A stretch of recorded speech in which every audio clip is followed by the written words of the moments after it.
grave et joyeux. Et l'on aime être ensemble un jour comme celui-ci. On se sent plus fort, plus unis.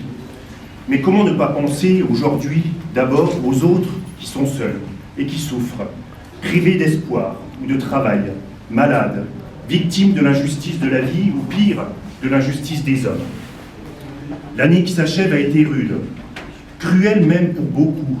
Ma pensée va évidemment vers les parents et les proches des victimes des attentats, vers ceux qui ont, comme eux, perdu un être cher, vers ceux qui souffrent d'une séparation, vers ceux qui connaissent le drame du chômage. À tous, je souhaite que l'an nouveau donne des raisons d'espérer. En janvier 2015, des cérémonies de vœux avaient lieu en France au moment où la rédaction de Charlie Hebdo était massacrée par des barbares.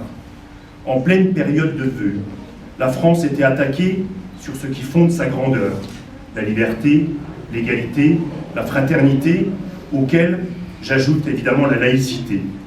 Triptyque républicain, République chère également à Michel Delpech, à qui je voudrais rendre ici hommage, qui nous a quittés la nuit dernière.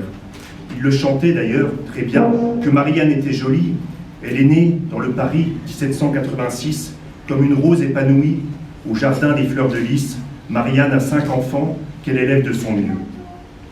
Puis il y eut ce 13 novembre 2015, où cette fois la jeunesse de France fut visée. Toute la jeunesse, la génération Bataclan, 130 morts, des centaines de blessés, l'horreur perpétrée par un terrorisme aveugle au nom d'un Dieu trahi qui n'a jamais prôné cela. Et la colère monte quand il ne s'agit pas de haine.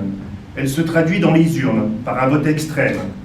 Le nationalisme, mais n'oublions pas que le nationalisme c'est la guerre. N'oublions pas notre histoire.